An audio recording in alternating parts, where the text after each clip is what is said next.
Bismillahirrahmanirrahim. Assalamualaikum warahmatullahi wabarakatuh. Waalaikumsalam warahmatullahi wabarakatuh. Para pemirsa dan sahabat beriman dimanapun berada, kita jumpa lagi di Ustadz Danu Official Channel. Semoga kita selalu dalam lindungan Allah Subhanahu wa Ta'ala. Amin ya rabbal alamin. Di video kali ini seperti biasa kita akan ngaji lagi bersama guru kita semua, Pak Ustadz Danu. Assalamualaikum Pak Ustadz. Waalaikumsalam warahmatullahi wabarakatuh. Amin ya rabbal alamin. Dan saya juga sudah ditemani oleh Bang Jainuddin saat ini. Sehat ya Bang? Alhamdulillah. Ya. Sahabat beriman dimanapun berada,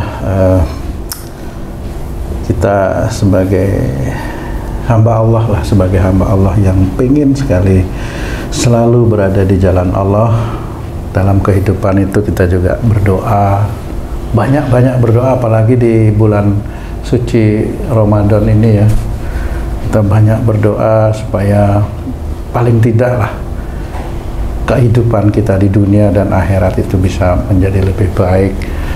Pak Ustadz kan kita juga pengen ya doa-doa kita itu agar dikabulkan. Sebagai contoh kita berdoa untuk keluarga kita, semoga keluarga itu menjadi sakinah mawaddah warahmah.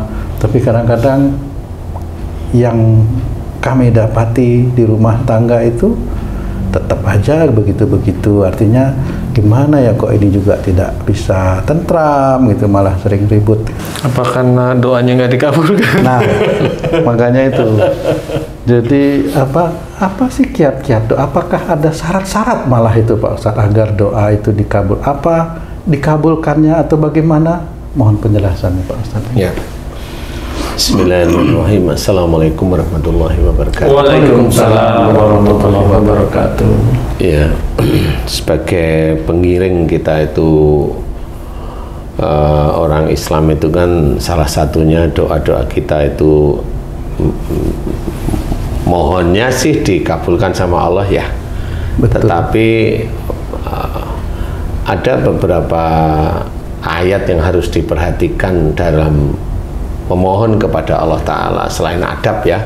Oke, adab. Ayat-ayat itu umpamanya, kalau umpamanya banyak teman-teman dakwah itu mencitir hanya cuma ud'uni astajib lakum. Betul. Mohon dan minta kepadaku akan aku kabulkan, kata Allah ya, kata Allah.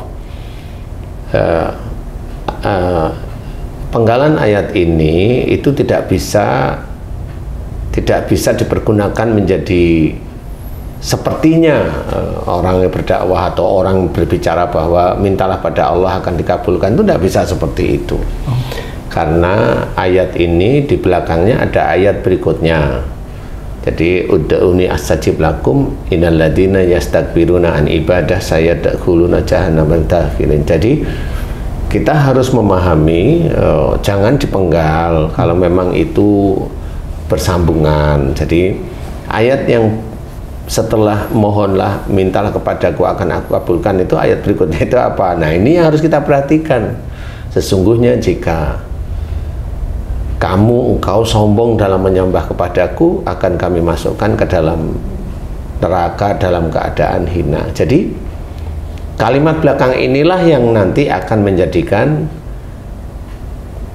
seseorang berdoa itu akan dikabulkan atau tidak oleh Allah Ta'ala. Jadi harus diperhatikan. Berarti jika seseorang itu sombong dalam menyembah kepada Allah Ta'ala, ya sombong dalam menyembah kepada Allah, ini berarti ini orang Islam ini. Oh iya. Nah, ini orang Islam istilahnya. Jadi sombong yaitu dia merasa lebih hebat, lebih pintar, lebih pandai, lebih ngerti, lebih macam-macam, itu sombong. Termasuk sholatnya merasa lebih daripada teman-temannya, saudaranya, atau sedekahnya lebih hebat daripada ini. Nggak bisa, itu sombong. Nah, kalau udah sombong, itu sudah diceritakan dalam ayat tersebut akan dimasukkan ke dalam neraka besoknya. Lah kalau udah besok itu masuk ke dalam neraka, gimana dia mau berdoa di dunia? Kan nggak mungkin dia akan dikabulkan oleh Allah Ta'ala. Itu harus diperhatikan. Jadi seorang yang berdoa itu tidak asal-asalan. Jadi tidak terus asal, oh nanti kalau tidak dikabulkan di dunia, nanti di surga dikabulkan. Gimana caranya dikabulkan di surga? Gitu. Apakah yakin dia masuk surga? Kan begitu. Janganlah seperti itu ya. Wong perilaku aja udah nggak karu-karuan mau yakin bahwa dia masuk surga. Jangan seperti itu ya. Orang yang mau masuk surga itu karena rahmat Allah, ya, karena ridha Allah. Jadi harus hati-hati membicarakan tentang masalah itu. Nah, kecuali kalau membicarakan tentang di surga itu apa aja, orangnya bagaimana, boleh aja ya. Tapi kalau jangan terus, kalau nggak dikabulkan di dunia nanti dikabulkan di surga. Lah, kan berarti yakin orang itu masuk surga kan gitu. Tidak boleh. Itu syirik itu, walaupun seperti itu syirik tetap tidak bisa. Jadi tidak boleh menjadi keyakinan bahwa setiap orang bisa masuk surga, itu tidak bisa ya. Nah, doa yang lain itu bisa diambil dari salah satu ayat lagi. Wa yastajibul ladzina amanu wa amilus sholihat. Jadi di sini menceritakan dan Allah akan mengabulkan doa orang-orang yang beriman serta mengerjakan amal soleh. Jadi dia mengerjakan. Nah, di titik ini baru ini kelihatan bahwa hanya orang-orang yang beriman serta mengerjakan amal soleh. Nah, beriman itu yang bagaimana? Ya jelas jangan melakukan perbuatan syirik, musyrik dan sebagainya. Jangan mengandalkan bahwa dengan amalan ini bisa doanya dikabulkan. Lah, itu kan sudah mendekati ke arah musyrik sebenarnya. Nggak bisa mendekati ke arah musyrik, mendekati syirik dan sebagainya. Jangan. Jadi kalau kita itu umpamanya kita mengenal Ar-Razzaq umpamanya ya, yang maha memberi rezeki. Nah, kalau yang maha memberi rezeki itu berarti dari Allah. Makanya yang kita pergunakan adalah ayat tadi, wa yastajibul ladzina amanu wa amilus sholihat, bahwa dan Allah akan mengabulkan doa orang yang beriman serta mengerjakan amal soleh. Beriman, dia tidak melakukan syirik, tidak melakukan musyrik. Syirik itu yang gimana? Wah, macam-macam itu ya.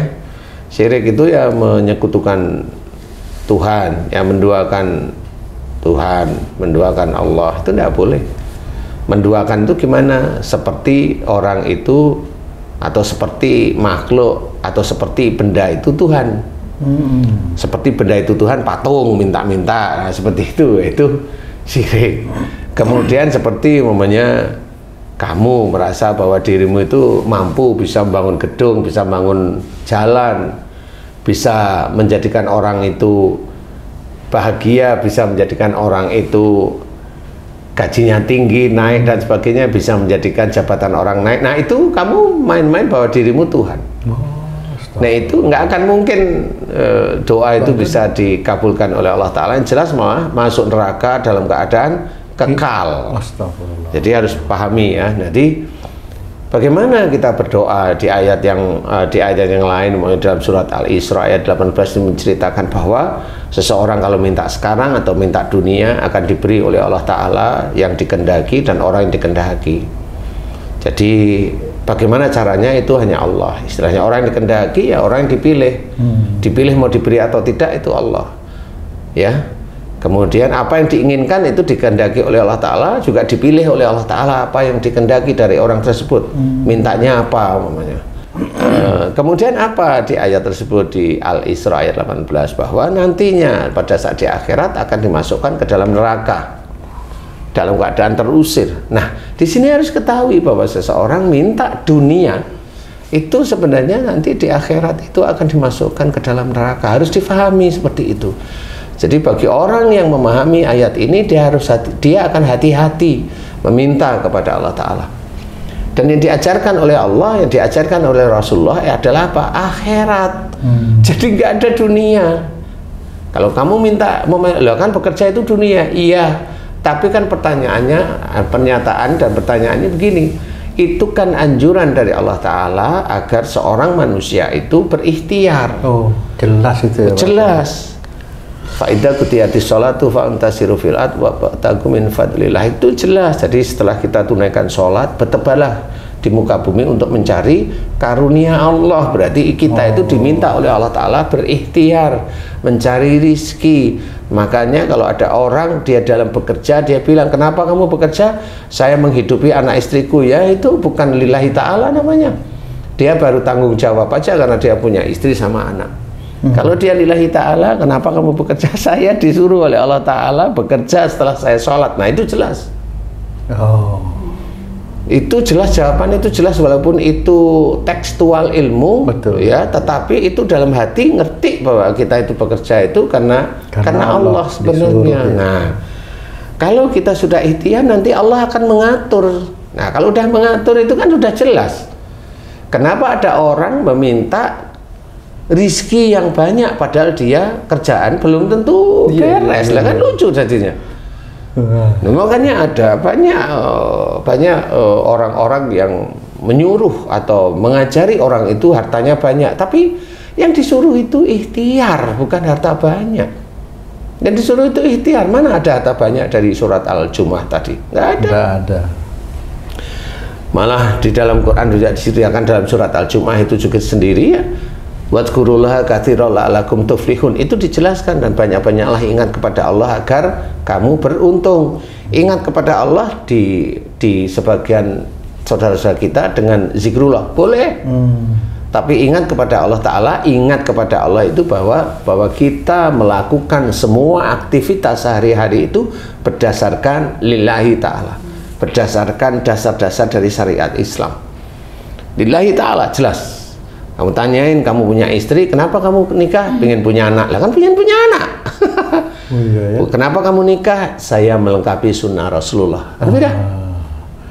Bagaimana kalau kamu itu dikasih anak? Saya pengen doa pada Allah Ta'ala agar diberi anak-anak yang soleh dan soleha. Loh, kan ada jawaban. Memang pengen punya anak itu dunia, tapi tetap dijawab agar soleh dan soleha. Kan seperti itu, jawaban itu seperti itu. Jadi dalam mencari rezeki, dan kamu bagaimana kamu itu berikhtiar? Ya, saya berikhtiar karena di kewajiban saya sebagai seorang muslim. Karena disuruh oleh Allah Ta'ala. Bagaimana kamu mencari rezeki yang halal dan thayyib, insya Allah, kan gitu. Nah, disitulah sebenarnya doa itu tidak sembarangan berdoa, yang tidak asal-asalan. Kemudian, oh kalau doa kita tidak dikabulkan oleh Allah Ta'ala di dunia, ya nanti akan dikabulkan di surga. Nah, itu ada pertanyaan lain. Emang kamu yakin masuk surga? Berat. Kalau dia yakin, berarti dia Tuhan. Kalau dia Tuhan, berarti dia sudah syirik terhadap dirinya sendiri. Nggak boleh seperti itu. Sudah dijelaskan, orang yang masuk surga itu karena rahmat Allah, karena ridha Allah Ta'ala. Jadi belum tentu dari sholatnya, belum tentu. Dari mana rahmat Allah? Dari mana rahmat Allah itu? Ya insya Allah pasti dari ketakwaannya orang tersebut kepada Allah Ta'ala. Berarti bukan dari satu sisi tok, sholat tok. Tidak bisa. Tidak bisa seperti itu. Jadi harus difahami. Bagaimana doa itu dikabulkan Allah? Satu yang saya mohonkan, jangan minta dunia. Kalaupun minta dunia, harus ada akhir dari doa tersebut bisa meningkatkan iman dan ketakwaan kita kepada Allah Ta'ala. Kalau minta anak yang soleh dan soleha. Nah, kalau udah minta anak soleh dan soleha, dikasih oleh Allah Ta'ala anak, berarti harus dididik menjadi anak yang soleh dan soleha. Ada analogi seseorang membawa senjata tajam atau senjata api untuk mempertahankan diri ataupun untuk menyerang dan lain-lain. Nah, kalau doa itu sebagai senjatanya orang mukmin, apakah doa ini juga sebagai andalan untuk mencapai suatu tujuan, Ustaz? Iya, benar. Pertanyaannya begini, tujuannya Haji C apa? Tujuannya Haji C untuk dunia. Ya, selesai sudah. Lah, kebanyakan orang itu memang doa itu senjata orang Islam, orang Muslim, ya. Nah, di situ harus pahami. Untuk apa sekarang doanya? Kalau doa itu sebagai senjata, maksudnya apa? Nah, inilah makanya orang hidup di dunia itu tujuannya bukan kaya, bukan punya istri lebih dari satu, bukan itu tujuannya. Tujuan orang hidup di dunia itu adalah satu, takwa kepada Allah Ta'ala. Itulah tujuannya yang nanti insya Allah masuk surga. Nah, kalau sekarang itu tujuannya itu masuk surga, pertanyaan saya, emang butuh kaya itu? Saya tanya coba, apa yang mau dibutuhkan coba? Untuk masuk surga apa? Haji dari mulai akhir balik sampai sekarang, tung dari akhir balik sampai sekarang. Satu umpamanya, dosanya itu bisa dihitung nggak? Kan nggak bisa saking banyaknya. Nah, Apa alat itu? Salah satu alatnya itu adalah mohon ampun terus-menerus. Doa itu ya? Doa itu aja, itu kan alat untuk masuk surga. Kan gitu. Yang kedua apa? Bersyukur atas nikmat. Loh, kok bersyukur atas nikmat? Oke lah, kita hitung hari ini atau kemarin atau seminggu. Pertanyaan saya, Haji J, Tung, kamu itu sholat paling kan 5 menit. Sehari berapa sih? 25 menit. Sekarang satu hari itu 24 jam. 24 jam dengan tidurnya. Pertanyaan saya ya, dari mulai bangun tidur sampai bangun tidur lagi, itu satu, dilindungi Allah, bisa bernapas, bisa buang air kecil, bisa BAB, bisa ganti baju, tangan nggak lumpuh, kaki nggak semper, kan begitu. Ini berapa jam nikmat dan karunia Allah yang diberikan ke Haji J, ke kamu tuh? Itu pertanyaan saya, emang pernah itu disyukuri? Pertanyaan ringan. Kalau nggak disyukuri, itu namanya apa? Kufur. Kalau kufur masuk ke ayat yang wala in kafartum inna adabi lasadid. Dan jika kamu kufur, sesungguhnya siksa Allah amat pedih. Hitung aja satu hari kemarin, seminggu itu tekor kalau nggak bersyukur kepada Allah Ta'ala, tekor. Besok kalau di yaumul hisab, tekor namanya. Nah, kalau nggak melakukan syirik musyrik, ya tekor, ya masuk neraka dulu, wong kufurnya banyak. Makanya belum lagi bicara ngawur aja, udah tekor, nggak syukur, bicara ngawur, tekor lagi bertambah. Pikiran suuzon aja, tekor lagi. Dengerin omongan nggak digubris lah, tekor banyak. Apa? Mau minta apa? Mau minta kaya? Tujuannya itu mau kemana? Kalau tujuannya akhirat, ya itu dilengkapi. Mohon ampun terus menerus. Sepanjang hari itu kan kita saat subuh ke zuhur, kita mohon ampun atas dosa yang dilakukan dari subuh sampai zuhur. Kita sholat asar juga dari zuhur ke asar. Benar. Apakah demikian, Ustaz? Iya. Memang ada istilahnya itu dijaga, dosa-dosa kecil itu diampuni pada saat habis subuh ke zuhur ke asar. Iya, iya. Tapi dosa yang mana? Yang kecil yang mana? Yang besar yang mana? Kalau tidak bersyukur, itu sudah jelas sekali disiksa oleh Allah Ta'ala. Dosa yang mana? Kecil itu paling ya bau-bau tidak enak, terus mau ngomong, ah bau ini tidak enak nih makanan, bolehlah itu kecil, kan gitu. Dosa juga itu Pak Ustaz? Emang kalau makanan dicaci emang boleh? Nah, di titik itulah kita harus hati-hati. Kalau kita menginginkan doa-doa kita dikabulkan, doalah yang mohon ampunan, doalah yang bersyukur, doalah agar dosa-dosa orang tua kita, kedua orang tua kita, kedua kakek nenek kita diampuni. Nah, itu yang baik malah. Nah, itu malah bisa dikabulkan oleh Allah Ta'ala. Kan seperti itu, bersyukur atas nikmat. Nah, itu bersyukur itu ya doa rasa syukur kita pada Allah Ta'ala, itu malah bisa dikabulkan oleh Allah Ta'ala. Nah, doa yang seperti itulah yang dikabulkan oleh Allah Ta'ala. Tapi dengan tulus ya. Tulus itu tahu bahwa orang tua kita itu sering melakukan kesalahan. Itu ngerti bahwa ini sulit untuk nanti diampuni. Doakan, ya mudah-mudahan diampuni oleh Allah Ta'ala. Bukan bahwa kita berdoa yakin dikabulkan. Nanti dulu. Wong iman kita itu nggak tahu, tapi tahu bahwa orang tua saya salahnya di sini. Didoakan agar diampuni. Kakek nenek saya salahnya di sini. Ngerti. Sehingga didoakan itu diampuni. Dan aslinya pada waktu kita itu mendoakan mereka, mendoakan orang lain, itu sebenarnya kembali pada diri kita. Dan kan jadi kita jadi alhamdulillah jadi berlipat-lipat. Seperti itu. Nah, inilah yang harus kita pahami. Doa-doa mana yang akan dikabulkan oleh Allah Ta'ala harus tahu.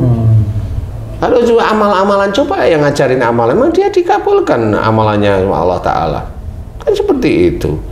Doa mohon diperlindungan, iya, karena dia masih muda dan dia dari dulu itu hormat sama bapaknya, ya pasti dia belum dikasih sakit oleh Allah Ta'ala. Tapi kalau dia tersinggung, ya ditunggu aja nanti umur 50 ke atas, kan begitu. Kalau orangnya tersinggungan, dilihat aja. Kalau dia emosional tapi marah, sering kok dia sesek, insya Allah itu. Cuma belum ada dia ngomong bahwa saya sesek mamanya. Kan nggak pernah, jadi nggak ngerti walaupun dia itu ahli dalam agama, tapi kalau dia masih punya ya tetap coba dua minta ampun kepada Allah, belum tentu minta ampunnya di mana dia juga tidak tahu, padahal dia tahu bahwa dia itu orangnya gampang tersinggung, kan seperti itu. Nah, inilah yang harus kita pahami, bagaimana doa itu dikabulkan oleh Allah Ta'ala. Mintalah akhirat, yaitu salah satunya minta mohon ampun kepada Allah Ta'ala atas dosa yang dikerjakan kita sejak akhir balik hingga saat ini, yang selalu melanggar Quran. Melanggar Quran kan isinya jelas, dan juga belum bisa mengerjakan sunnah Rasulullah. Nah, itu mohon ampun di situ terus menerus setiap saatnya, baik di dalam sholat maupun di luar sholat, mohon ampun di titik itu terus menerus. Kemudian bersyukur atas nikmat, diambillah bersyukur yang dulu itu belum pernah kita itu lakukan. Bersyukur atas nikmat Allah, karena kita mau mengejar la in syakartum la azidanakum. Bersyukur atas nikmat. Ya Allah, alhamdulillah Engkau telah banyak memberiku karunia dan nikmat yang tidak bisa kami hitung ya Allah. Alhamdulillahirabbil alamin. Alhamdulillah ya Allah. Karunia dan nikmat yang Kau berikan pada diriku sejak aku dalam kandungan ibuku hingga saat ini yang tidak bisa kami hitung.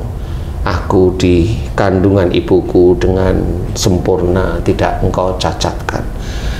Kau izinkan lahir di dunia, tidak Engkau cacatkan dan disusui oleh ibuku, diberikan pelajaran oleh kedua orang tuaku.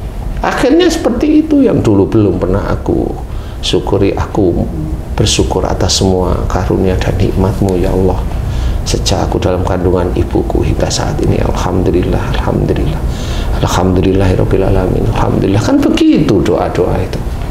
Bukan ya Allah beri aku istana seperti Nabi Sulaiman. Lah itu kan nabi. Lah emang kamu nabi? Nah, ayolah kita berdoa khususnya di akhirat. Khususnya di akhirat.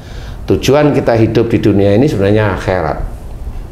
Semua yang dikasih oleh Allah Ta'ala, dikasih oleh Allah, bukan kita minta, yang dikasih oleh Allah Ta'ala itu adalah ujian bagi kita untuk dipergunakan agar lebih menuju ke arah akhirat. Tapi rata-rata manusia lupa, kalau dikasih lupa dia. Nah, harus pahami bahwa doa kita mohonnya hanya untuk akhirat, mohon ampun, bersyukur, mohon ampun, bersyukur. Nanti kalau udah mohon ampun dan bersyukur itu, kehidupan kita ditata, semua akan ditata, termasuk hidayah-hidayah mau diberikan kepada kita itu ya dari mohon ampunnya kita, bersyukurnya kita, baru nanti ditata hidayah diberikan itu apa, petunjuknya itu apa, sehingga kita lebih sujud kepada Allah Ta'ala, lebih bertakwa pada Allah Ta'ala, seperti itu.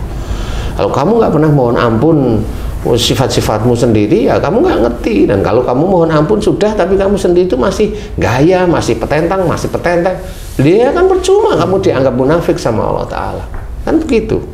Nah, inilah harusnya mohon ampun itu, doa itu boleh kita lantunkan, tetapi juga kita harus ada perubahan. Sama seperti ya Allah, aku mohon berikanlah aku rezeki yang halal dan thayyib, dan insya Allah berkah. Mudah-mudahan dengan rezeki yang Kau berikan pada diriku ya Allah, insya Allah bisa meningkatkan imanku dan ketakwaanku kepadamu, amin. Tapi kamu nggak bekerja, di rumah aja, di kamar aja, kan percuma. Lah kamu berdoa tipe apa ya nanti waktu itu? Ya Allah, aku mohon berikan kepadaku istri yang solehah, yang bisa hormat kepada diriku, bisa menjaga kehormatanku, bisa menjaga hartaku. Tapi di rumah terus. Lah dari mana dia dapat? Kan harus ada ikhtiar. Ikhtiarnya itu tadi. Nah, setelah kita sholat, bertebaran bunga bumi untuk mencari karunia Allah. Lah itu ikhtiar salah satunya. Kan sama itu untuk apapun bisa, insya Allah. Nah, disinilah harus mengetahui. Jangan berdoa minta dunia, udah nggak usah. Mohonlah mintalah kepada Allah Ta'ala tentang akhirat, yaitu mohon ampun, bersyukur, udah. Muji Allah.